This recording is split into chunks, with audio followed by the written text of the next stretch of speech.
समाधान। आदिदेव खजाराट श्री आदिनाथ भगवान की जय जय जय।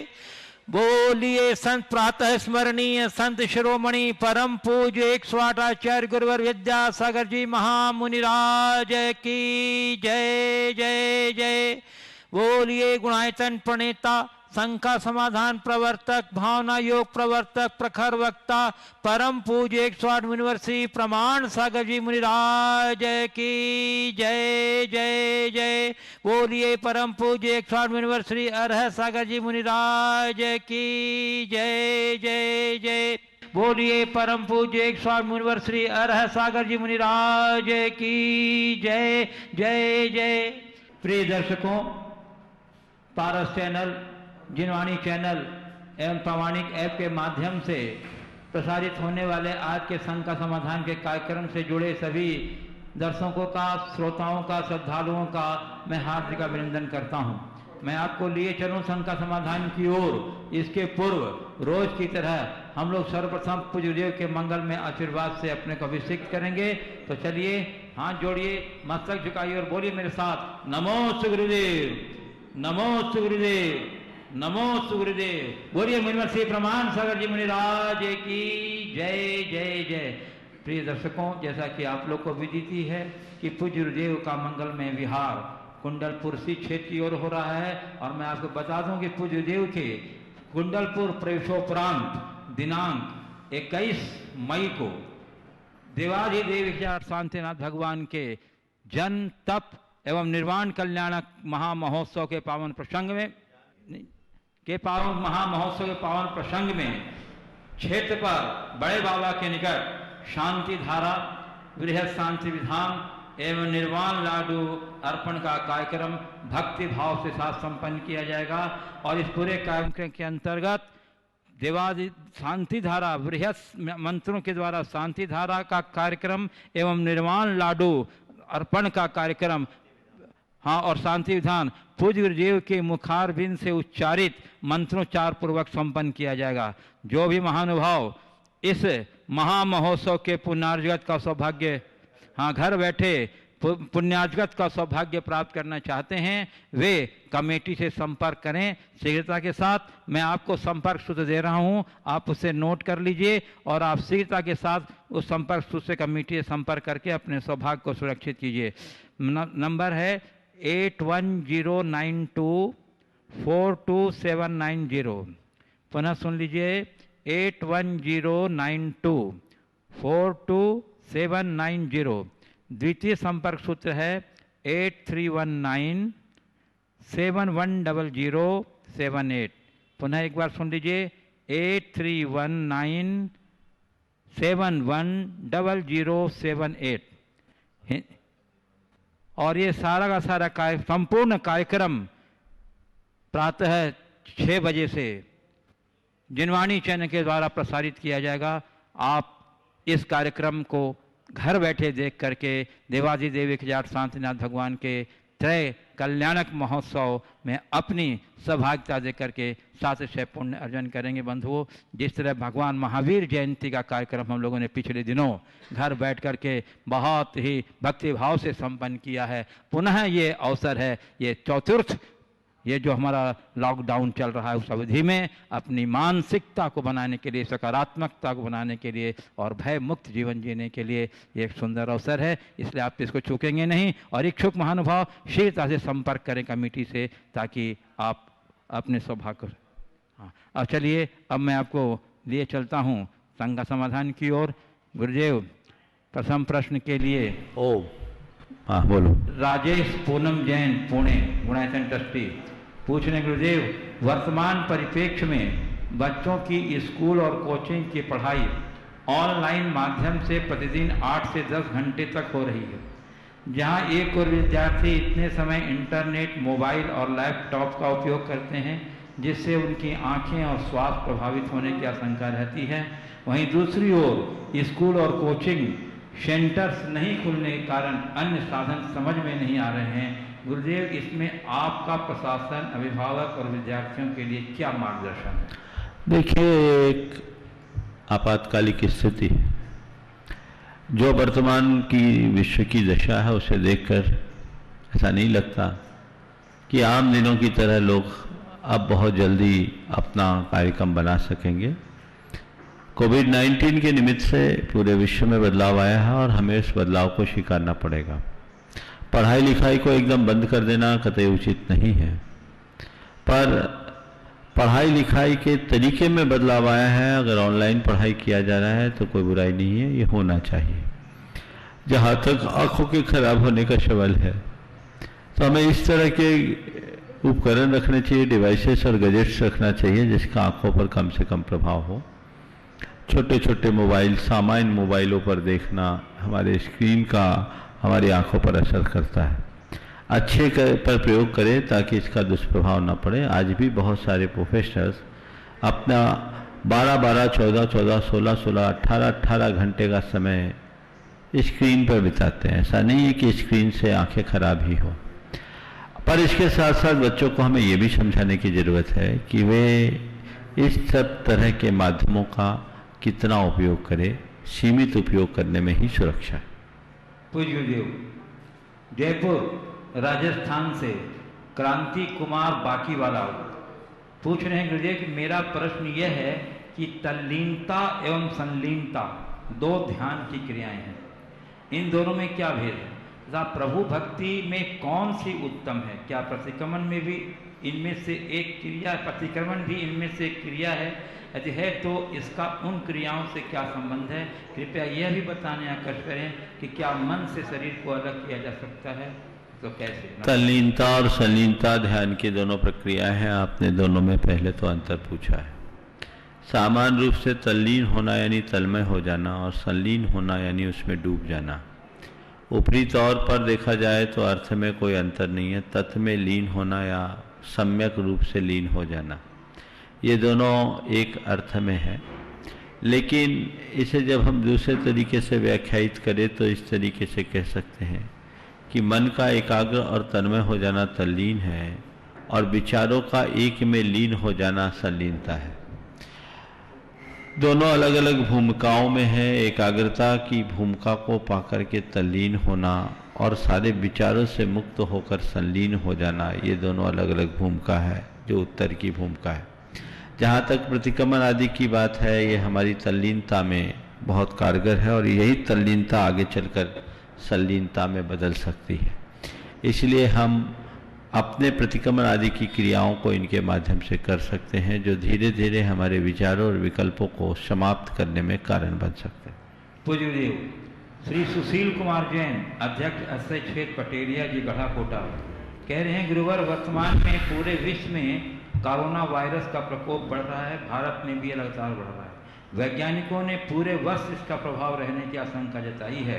तो भगवान, इस प्रकार की विषम स्थिति में धर्म का स्वरूप क्या होगा? हम कैसे स्वयं को एवं धर्म को बचाएं? कोई रास्ता नहीं सूझ रहा गुरुदेव, आप ही मार्ग दिखा सकते हैं।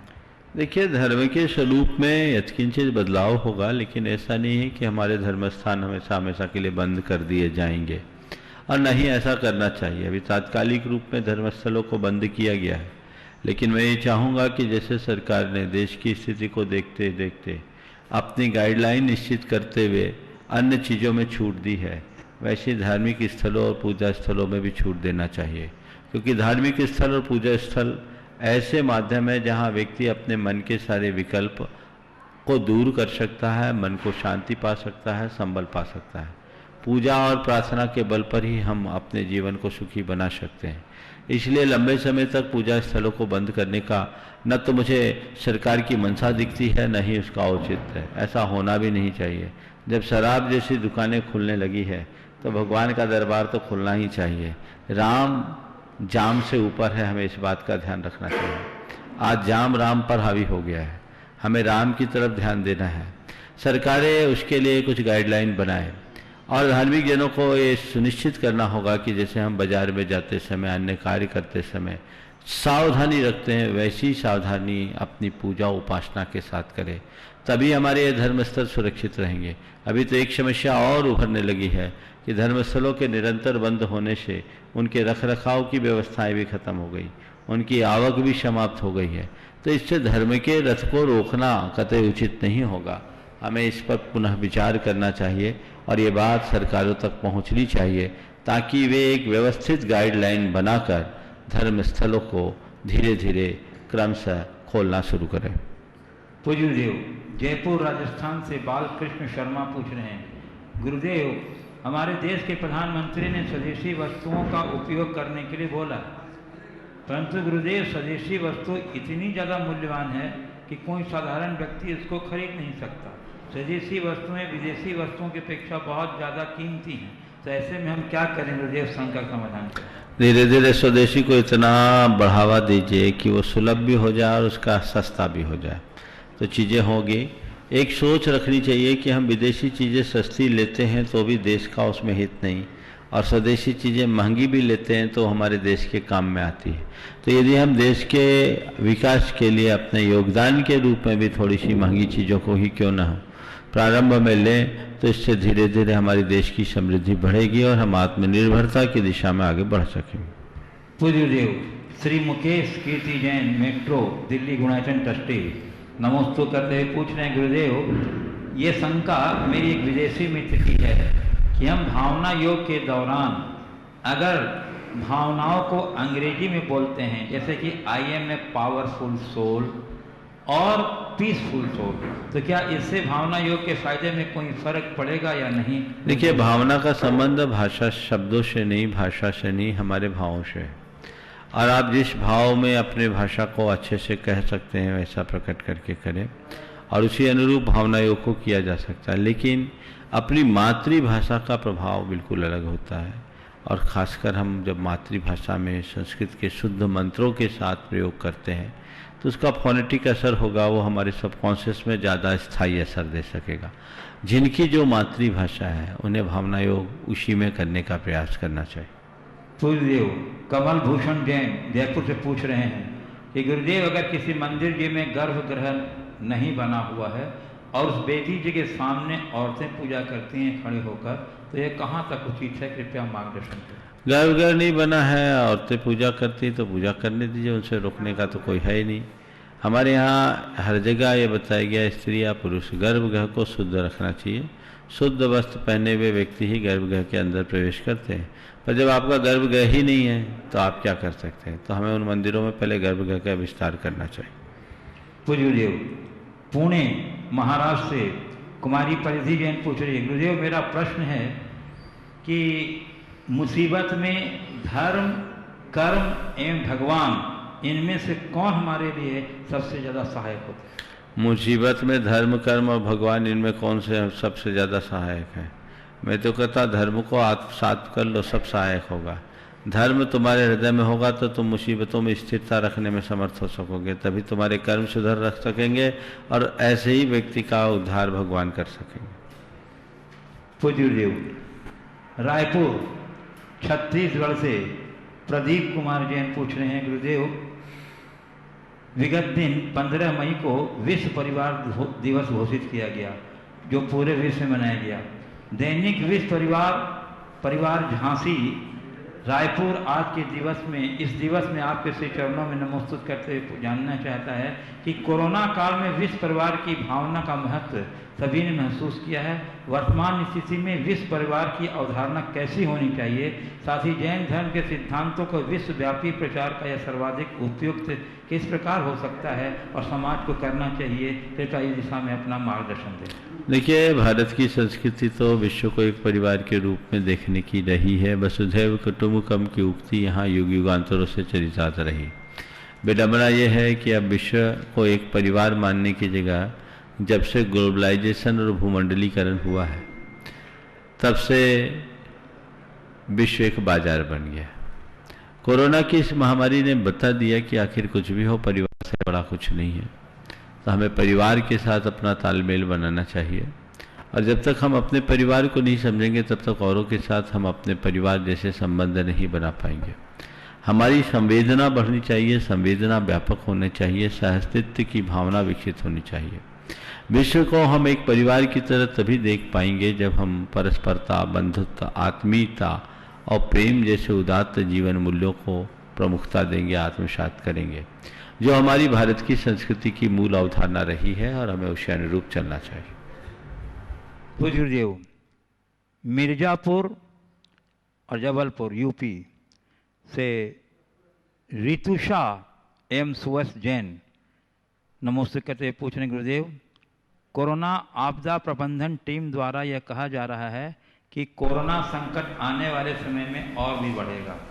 लगता है आने वाले समय में सामाजिक एवं धार्मिक उत्सव परंपरा अनुसार शान शौकत से नहीं मनाया जा सकेगा, जिसमें सामाजिक भीड़ होती है। अपने देश की संस्कृति एवं परंपरा में सभी धार्मिक सामाजिक उत्सवों में सम्मिलित लोगों की संख्या ज़्यादा रहती है। अगर इन्हें सीमाओं में बांध दिया जाएगा तो सार्वजनिक जीवन का रंग ही फीका हो जाएगा। अब आने वाले समय में जीवन जीने का ढंग ही बदल जाएगा, मिलना जुलना आना जाना सब सीमित हो जाएगा। एक तरह से ये मान लिया जाए कि जीवन के वर्तमान स्वरूप को बदलकर दुनिया में प्रवेश करना, नई दुनिया में प्रवेश करना हमारी बाध्यता होगी। गुरुदेव, हमें भविष्य के जीवन में निर्वाह एवं निर्माण के लिए मार्गदर्शन दें तथा गुरुदेव 17 मई को हमारी शादी की प्रथम वर्षगांठ थी। इस अवसर पर मैं आपके आशीर्वाद की भी इच्छुक। देखिए, पहले तो मैं आशीर्वाद देता हूँ और सवाल जिस बात को आपने रेखांकित किया है वैसा होगा और उसके लिए हमें मानसिक रूप से तैयार होना पड़ेगा। परिस्थितियाँ जिस तरह की निर्मित हो रही है उसे देखकर नहीं लगता कि आने वाले दिनों में सार्वजनिक स्तर पर आयोजन संपन्न हो सकेंगे। जो भी हमारे धार्मिक सामाजिक सांस्कृतिक आयोजन होते हैं वो समाज के हित के लिए होते हैं, मानवता के कल्याण के लिए होते हैं। और इस तरह की महामारी, संक्रामक महामारी से बचने के लिए यदि उन्हें रोकना पड़ता है तो हमें ये सोचना चाहिए कि ये हमारे सांस्कृतिक हितों की रक्षा के लिए है, मानवता की रक्षा के लिए है। इन आयोजनों के प्रयोजन की पुष्टि कर रहा है। तो बदलाव तो आ रहा है और उसके लिए मानसिक रूप से बदलाव के लिए अपने आप को तैयार करना पड़ेगा। आप सवाल है इसका प्रभाव क्या होगा। लोग व्यक्ति केंद्रित ना हो जाए, अपने आप तक सीमित ना हो जाए, हमारे संबंधों की मधुरता और परस्परता की भावना खत्म ना हो जाए, लोग एक दूसरे से अलग थलग रहने के आदी ना हो जाए, ये सब चीज़ें हैं। पर मुझे लगता है ये सब समयानुरूप बदलाव है, वो होगा। लेकिन हम आज एक ऐसे युग में जी रहे हैं जो टेक्नोलॉजी का युग है। इसमें हम दूर रह कर के भी अपनी निकटता बनाए हुए हैं, बना सकते हैं। और ये टेक्नोलॉजी का इस्तेमाल करके यदि हम कहें तो एक दूसरे के साथ आंतरिक जुड़ाव को हम बना सकते हैं। बाकी ये बात सही है, समय काल के अनुरूप पूरे के पूरे विश्व की व्यवस्था में बदलाव आता है, अभी भी आया है, आगे भी आएगा और उसके लिए हमें तैयार रहना होगा। अब हम अगर पुरानी ही बातों की दुहाई देंगे तो शायद वो कहीं बिगहा तक न बन जाए, हमें इसका ध्यान रखना। पूज्य देव, गढ़ा कोटा जिला सागर से प्रवीण सिंह यही पूछ रहे हैं। पूज्य देव, हमारे नगर गढ़ा कोटा में पूज्य गणेश प्रसाद जी वर्णी ने पाठशाला स्थापित कराई थी। तब से अब तक अनवरत रूप से पाठशाला चल रही है एवं वर्तमान में पूज्य मुनि श्री अजीत सागर जी इसी पाठशाला की देन है। वर्तमान में जबकि बच्चों को स्कूल एवं कोचिंगों के कार्यभार का बोझ अधिक है, ऐसे समय में ऐसी कौन सी गतिविधियां इस पाठशाला के द्वारा कराई जाए ताकि बच्चों को पाठशाला के प्रति आकर्षण बना रहे। अरे अभी तो पाठशाला ही बंद है तो पाठशाला के आकर्षण की बात क्या करूं। जब पाठशाला खुलने लायक वातावरण बने तब मैं इसकी चर्चा करूंगा। लेकिन हाँ, एक बहुत अच्छा सकारात्मक परिणाम देखने को मिला है। अभी ऑनलाइन पाठशालाएं पूरे देश में बहुत अधिक मात्रा में चल रही है और जैसे ऑनलाइन पढ़ाई है वैसे हमें धार्मिक संस्कारों को भी ऑनलाइन प्रोत्साहित करना चाहिए ताकि बच्चों को घर बैठे वो लाभ मिल सके। प्रामाणिक समूह के द्वारा तैयार की गई कहानियाँ जो बहुत लोकप्रिय हो रही है, यह भी एक संस्कार गढ़ने के लिए अच्छी निमित्त है। अन्य अनेक लोगों और अनेक संस्थाओं के द्वारा इस तरह के कार्य प्रवर्तित हुए हैं। जो भी कर रहे हैं हमें उसे प्रोत्साहित करना चाहिए और अभिभावकों को मैं ये कहूँगा कि वो बच्चों को धर्म की बातों को समझने के लिए ऑनलाइन पाठशाला से जोड़ने का प्रयास करें। तो ये सागर चनौवा से श्री विमल कुमार जैन शिक्षक। चनौवा नहीं, हाँ हाँ बोल चुनौवा। हाँ, उन्होंने कहना है कि मैंने भागवत गीता में सुना है जब कोई समस्या जन्म लेती है उसी समय उसका समाधान भी जन्म ले लेता है। महाराज श्री कोरोना से दुनिया में लाखों का अंबार लगा है, लेकिन इस रोग की कोई दवा अभी तक समाधान के रूप में नहीं मिली है। तो उक्त गीता की जो उक्ति है वो कहाँ तक सार्थक है? कैसे नहीं, इसका समाधान है ना। इसका समाधान है सामाजिक दूरी, शारीरिक दूरी। आप दूरी बना करके चले, संसर्ग से बचे, जो हमारी संस्कृति में बहुत पहले से कहा गया। शुद्धिकरण पर बल दें। हमारे यहाँ हर बार हर कार्य को, हर क्रिया को करने से पूर्व हाथ पैर धोने की व्यवस्था दी गई। आज आप उस प्रक्रिया को पुनः अपनाना शुरू कर दें, तो ये समाधान है ना। अब आप अगर अपनी जीवन शैली में बदलाव नहीं लाओगे तो इस प्रकोप से बच नहीं पाओगे, और जो बदलाव ले आएंगे उनका कुछ नहीं होगा। इसलिए मानसिक रूप से अपने आप को हमें तैयार करना चाहिए, और जो समस्या है उसका समाधान है। बाकी हाँ ठीक है, इसकी वैक्सीन और अन्य औषधि आदि की चीज़ें उस पर खोज चल रही है, समय लगेगा, लेकिन जो हमारे हाथ में है उसके लिए तो हमें तैयार हो ही जाना चाहिए। गुरुदेव श्रीमती मंजू राकेश पाटनी अजमेर राजस्थान से पूछ रहे हैं, गुरुदेव वक्त के भी अजीब किस्से हैं। किसी का वक्त कटता नहीं, किसी के पास होता नहीं, वक्त दिखाई देता नहीं पर बहुत कुछ दिखा देता है। अपनापन तो हर कोई दिखाता है, पर अपना कौन है ये वक्त दिखाता है। गुरुवर फिर भी इंसान वक्त का महत्व क्यों नहीं समझता है, और वक्त का सही उपयोग क्यों नहीं करता? समाधान। वक्त का महत्व क्यों नहीं समझ पाता और वक्त का सही उपयोग क्यों नहीं करता? क्योंकि वो उस वक्त की नजाकत को पहचानता नहीं। जिस दिन व्यक्ति इस बात को समझने लगेगा उसी दिन वो वक्त का सही उपयोग करने लगेगा। वस्तुतः जब तक व्यक्ति वक्त से कोई सीख नहीं लेते तब तक वक्त का सही उपयोग करना नहीं सीख पाते। हमें सीख लेना चाहिए, नसीहत लेना चाहिए और उसका लाभ उठाना चाहिए। साथ ही साथ वक्त के अनुरूप स्वयं को ढालने का प्रयत्न भी करना चाहिए। गुरुदेव लक्ष्य जैन पुणे से पूछ रहे हैं, गुरुदेव द्रव्य संग्रह का स्वाध्याय हम लोग सामूहिक रूप से घर में कर रहे हैं इस समय में, जिसके एक गाथा में अच्छा ध्यान लगाने के लिए मोह, राग और द्वेष को कम करने को कहा गया है।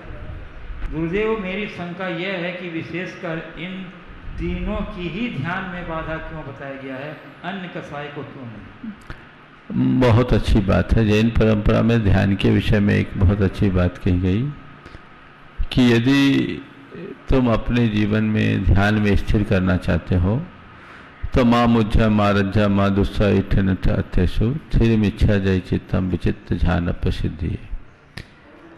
अपने चित्त को विचित्र ध्यान की सिद्धि के लिए स्थिर करना चाहते हो तो इष्टानिष्ट पदार्थों में राग, देश और मोह मत करो।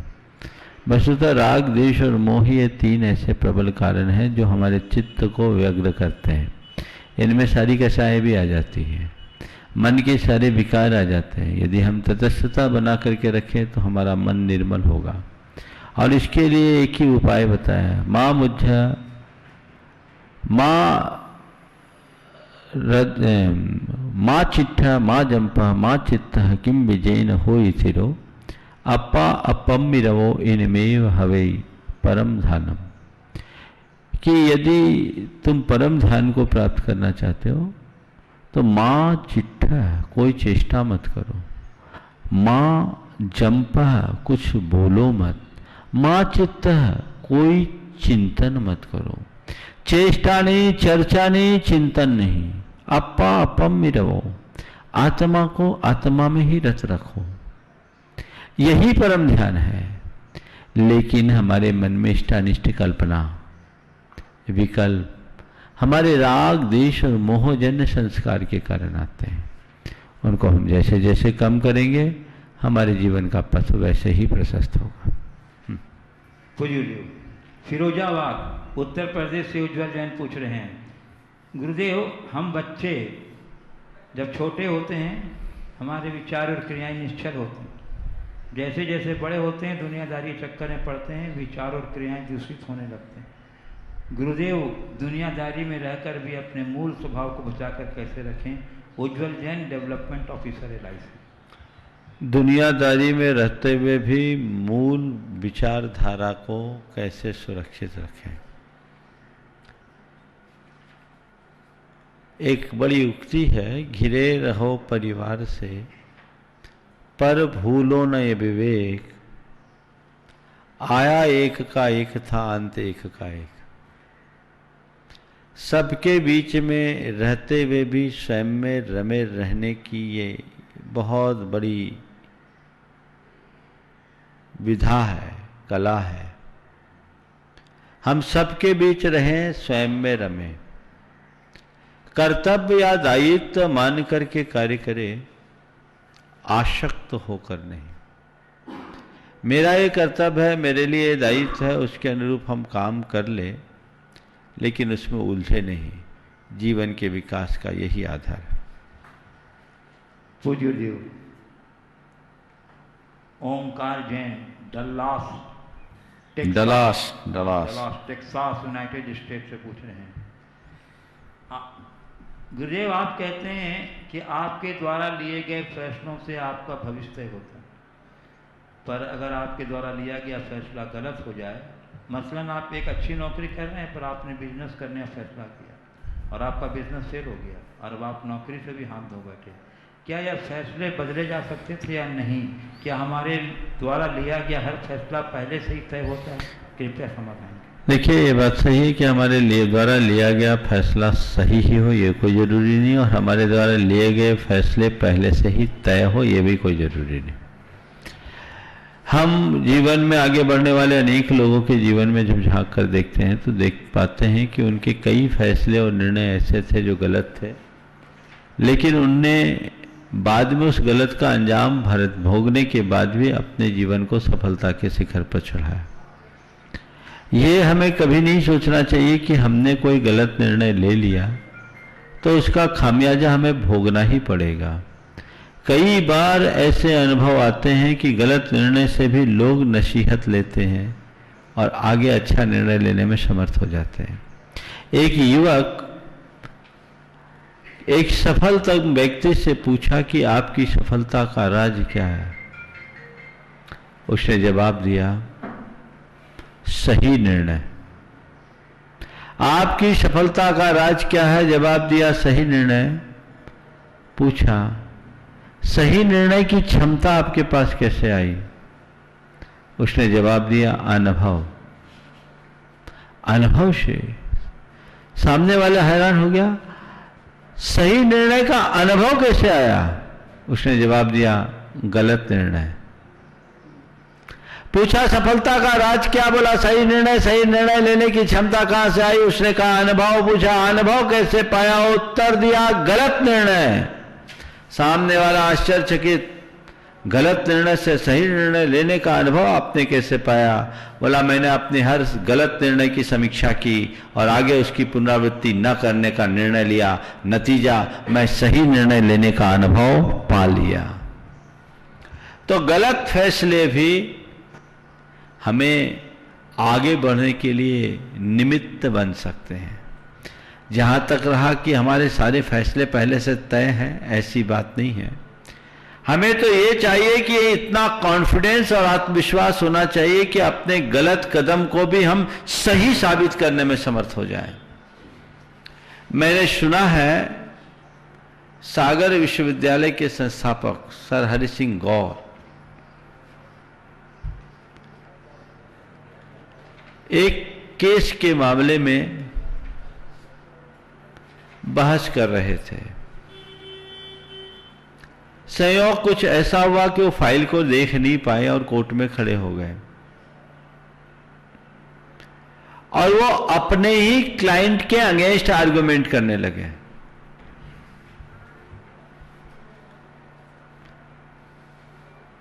उनका क्लाइंट घबराया, मुवक्किल घबराया, प्रतिपक्षी वकील का चेहरा खिल गया। मुंशी ने जाकर धीरे से उनके कान में कहा, सर आप अपने अगेंस्ट जा रहे हैं। उन्होंने कोई प्रतिक्रिया नहीं दी। जितना तर्क उनको रखना था रखा। यूं कहें कि अपने ही मुवक्किल की धज्जियां उड़ा दी। उसके बाद एक गिलास पानी मंगाया, पानी पिया। पानी पीने के बाद जज से कहते, योर ऑनर, अभी तक मैंने जितनी बातें कही है ये मेरा प्रतिपक्षी वकील कहेगा। अभी तक मैंने जितनी बातें कही है ये मेरा प्रतिपक्षी वकील कहेगा। अब मैं एक एक करके इसका खंडन करता हूं। और उनने अपने ही बातों का अपने ही मुख से खंडन किया और वो केस जीत के बता दिया। तो गलत निर्णय को भी सही साबित करने की क्षमता हमारे पास है, बशर्ते उतना आत्मविश्वास हो।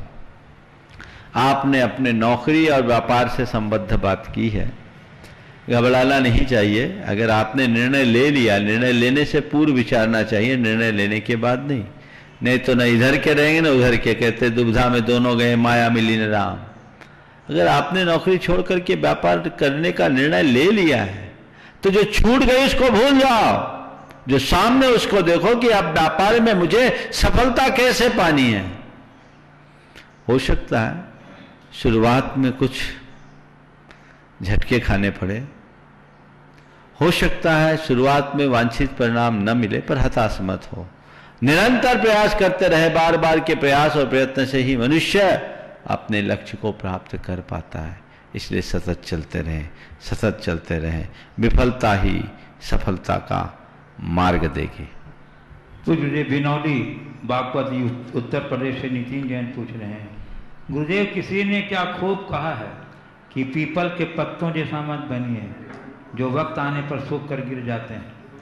बनना है तो मेहंदी के पत्तों जैसा बनिए जो सूख कर भी पिसने के बाद भी दूसरों की जिंदगी में रंग भर देते हैं। तो महाराज श्री, हम अपने अंदर ऐसा क्या करें कि हम भी मरने के बाद मेहंदी की तरह दूसरों के जीवन में रंग भर दें। मरने के बाद मेहंदी की तरह दूसरों के जीवन में रंग भर दें, उसके लिए क्या करें? बस इसके लिए एक ही काम करें, परेशान होने पर भी अच्छाइयां बिखेरने की आदत डालो। मेहंदी को कूटा जाता है, पीसा जाता है, फिर भी वो मेहंदी रंग भरती है। मेहंदी से सीख लो। तुम्हें कोई कितना भी प्रताड़ित और परेशान क्यों ना करे, मैं उसकी प्रतिक्रिया सदैव सकारात्मक करूंगा, मैं अच्छाइयां ही फैलाऊंगा।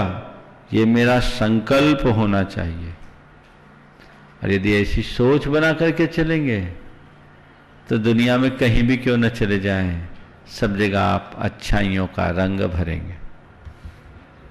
पूज्य देव इंदौर मध्य प्रदेश से श्री रिखभ चंद मोदी जैन पूछ रहे हैं, गुरुदेव श्रमण परंपरा संवाहक साथ में आचार्य भगवान द्वारा अनेक व्रतियों को पूज्य बनाने का उल्लेख विस्तृत रूप से आया है, जिसके में मुनि श्री समय सागर जी गुरुवर जब एक अलग अवस्था में थे तब आचार्य भगवान ने देशना देते हुए कहा कि दो बातों का पालन करना, एक तो किसी के दोष नहीं देखना, दूसरा गलती नहीं करना, फिर कुछ करने की जरूरत नहीं है।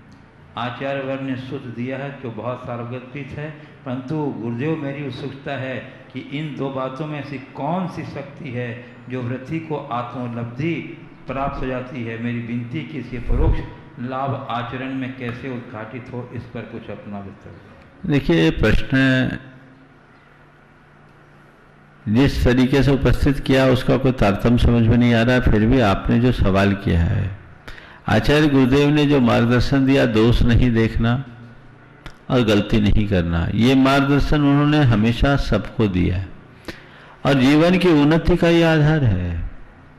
आप मुझसे पूछते हो तो मैं यही कहूंगा कि इसको अपना करके चलिए, पर प्रश्नकार से मैं ये पूछूंगा, कहना चाहूंगा कि जब भी प्रश्न उपस्थित करे तो संदर्भ को उसी अनुरूप जोड़े जितनी वहां आवश्यकता और अपेक्षा है। हम दोषों से बचें और त्रुटियों से बचें, दोषों को देखना बंद करें, गलतियां कम करना शुरू कर दें, जीवन में उन्नति अपने आप होगी। पूज्य गुरुदेव अलवर राजस्थान से श्री जेपी जैन पूछ रहे हैं, गुरुदेव मेरा प्रश्न ये है कि निसंतान दंपतियों को संतान प्राप्ति के लिए किस प्रकार की कमांड का प्रयोग भावना योग में करना चाहिए, कृपया समाधान दें। देखिए, ये बात पहले भी आई है। भावना योग के विभिन्न अलग अलग स्वरूप को बताने की बात मेरे पास आई, मैंने कुछ दिए भी हैं। हर कार्य के लिए अलग अलग भावना योग किया जा सकता है। जैसे जो निसंतान होते हैं उनके मन में एक सबसे बड़ा विकल्प ये होता है कि हमें संतान नहीं, और नहीं है हो नहीं रहा है के चक्कर में वो बड़े दुखी होते हैं। और कदाचित जिनके हो नहीं वो तो ठीक है, और भी कहते कि तुम इतने साल हो गए अभी तक हुए नहीं। ये जो चक्कर है ये उन्हें और टेंशन में डाल देता है। जो मेडिकल एड है वो लेना चाहिए और उसके बाद समय पर छोड़ देना चाहिए। महिलाओं के लिए मैं कहना चाहूंगा, ये दोनों दंपति के लिए कहना चाह रहा हूं, जो निसंतान है उनको मेरी लंबी संतति है, मैं संततिवान हूं, मेरी लंबी संतति है, मैं संततिवान हूं, ये कमांड दे सकते हैं। दूसरा, मेरी भावी संतान इस जगत की उन्नति करेगी, मेरी भावी संतान इस जगत की उन्नति करेगी। महिलाएं, मैं पुत्रवती हो रही हूं, मैं पुत्रवती होने वाली हूं। पुरुष, मैं पिता बनने वाला हूं, मैं पिता बनने वाला हूं। ये अगर मन में आए और साथ में जब थोड़ा सा समय का समय आए, प्रेगनेंसी की स्थिति आने लगे, तो ये उसको विजुलाइज करे कि मेरी संतान है, मेरी संतान है, मैं पुत्रवती हूँ या मैं संतानवान हूँ, और कल्पनाओं में उस समय संतानों को देखे, उनको खिलाने की भावना रखे, दूसरों के बच्चों के प्रति भी उस तरह की बात करे, तो इसका लाभ मिल सकता है। कभी विस्तार से इस पर चर्चा करूँगा। पूज्य गुरुदेव, भरतपुर राजस्थान से डॉक्टर रश्मि जैन कह रही हैं, गुरुदेव 15 मई के शंका समाधान में एक प्रश्न के उत्तर में आपने बताया था कि इंद्रभूति गौतम के नहीं रहने से भगवान महावीर की वाणी नहीं खिली और तीर्थ का प्रवर्तन नहीं हो सका। ऐसा कैसे हो सकता है? क्या हमें भगवान महावीर की वाणी का लाभ नहीं मिल पाया या मेरे समझने में कोई भूल है? गुरुदेव कृपया शंका। मैंने ये कहा था कि इंद्रभूति गौतम माने भगवान को ज्ञान तो था, लेकिन उन्होंने उपदेश नहीं दिया क्योंकि उन्हें किसी पात्र की उपस्थिति नहीं दिखी थी। तीर्थ का प्रवर्तन तीर्थंकरों के द्वारा होता है और द्वादशांग की रचना और उस पर आधारित चतुर्भुज संघ की स्थापना को तीर्थ कहते हैं। जब तक कोई गणधर न हो, उस लायक न हो, चतुर्भुज संघ बने कैसे और फिर द्वादशांग की रचना कैसे हो? भगवान महावीर के समोसरण में यही हुआ। उन्हें केवल ज्ञान तो हुआ, समोसरण भी लगा, लेकिन कोई योग्य पात्र नहीं दिखा, इसलिए भगवान की वाणी नहीं खिली। तो आप इसे थोड़ा ठीक तरीके से समझ लीजिए। बार बार इसकी पुनरावृत्ति करने की आवश्यकता मुझे नहीं दिखती, लेकिन ये बात सही है, जब तक पात्र नहीं होता तब तक उपदेश नहीं खिलते। पूज्य देव, गढ़ा कोटा जिला सागर से प्रवीण सिंघई मंत्री श्री दिगंबर जैन पाठशाला गढ़ा कोटा पूछ रहे हैं, गुरुदेव कोरोना महामारी के समय अन्य उपायों के अलावा व्यक्तिगत स्तर पर अपनी इम्यूनिटी पावर को सशक्त बनाना एक अच्छा उपाय है, जिसमें योगा एवं प्राणायाम हमारी रोग प्रतिरोधक क्षमता को सशक्त बनाते हैं। गुरुदेव, जैन दर्शन में योगा एवं प्राणायाम का क्या महत्व है? देखिए, मैंने कई बार बोला, बहुत सारे लोग कर भी रहे हैं। आप नियमित भावना योग कीजिए ऊर्जा प्रवाह के साथ, आपका तन मन और चेतन तीनों ठीक होगा, आपका इम्यून सिस्टम निश्चित रूप से स्ट्रांग बनेगा। ये आपको प्रयोग करना चाहिए।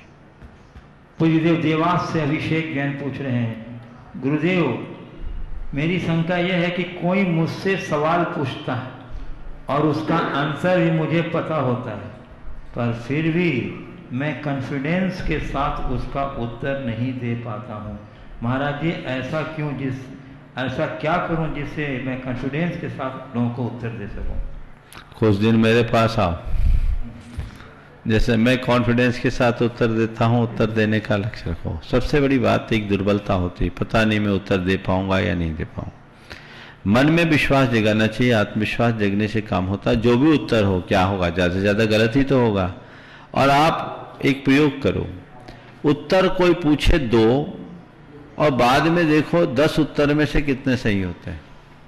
आपके मन में जो हिचक आती है कि मैं उत्तर दूंगा कहीं गलत ना हो जाए, इस कन्फ्यूजन के कारण आप उत्तर जान करके भी नहीं दे पाते।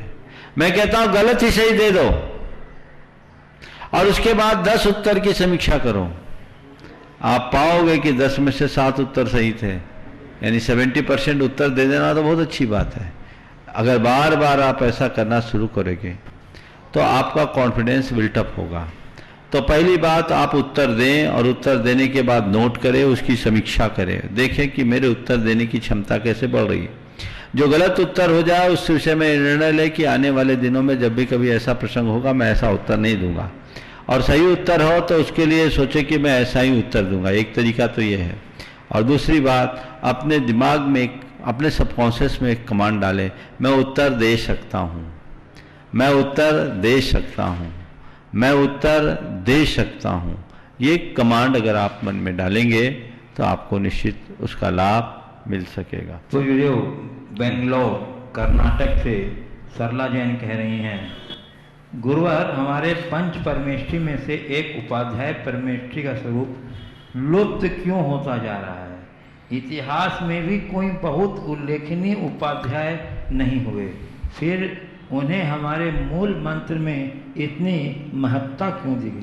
देखिए, उपाध्याय कोई पद नहीं है, एक दायित्व है। संघ के अध्ययन अध्यापन का कार्य उपाध्याय करते हैं और ये गुण आचार्य के अंदर समाहित होता है।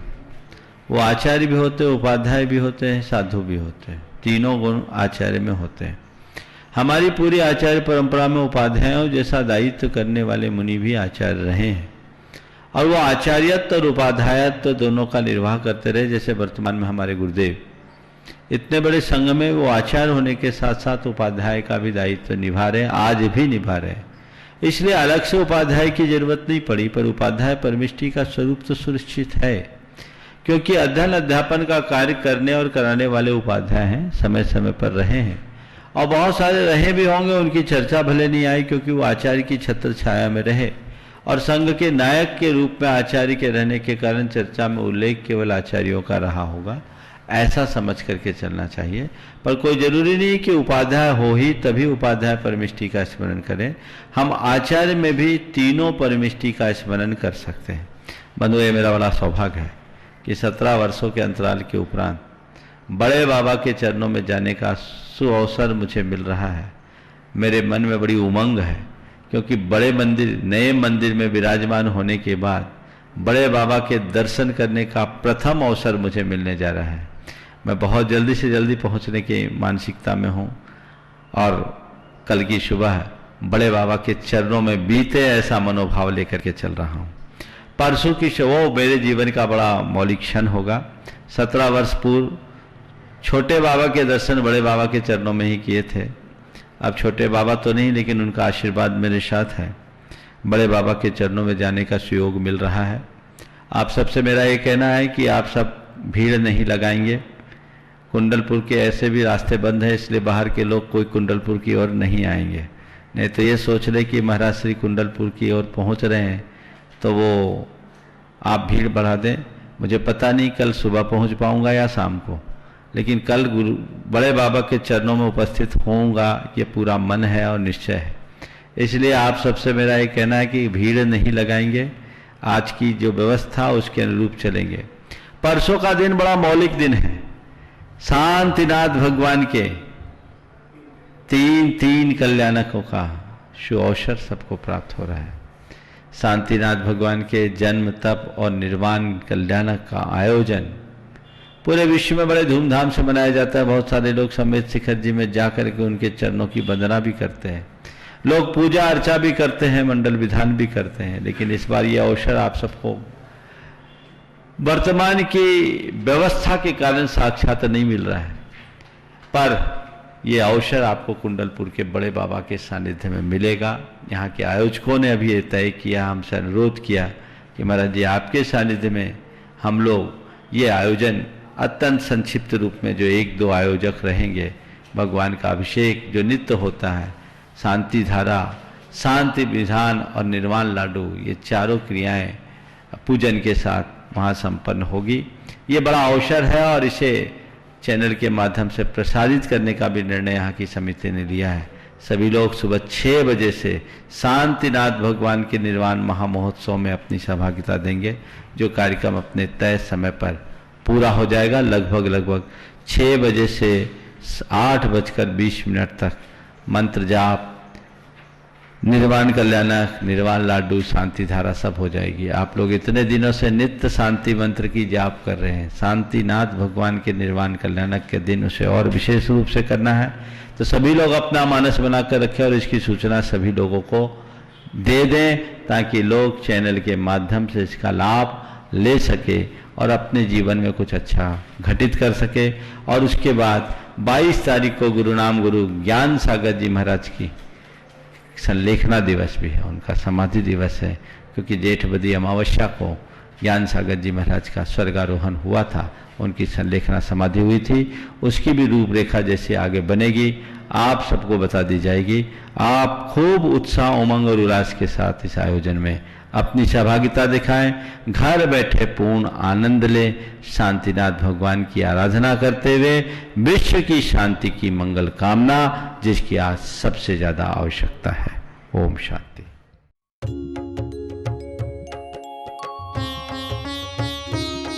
शंका समाधान।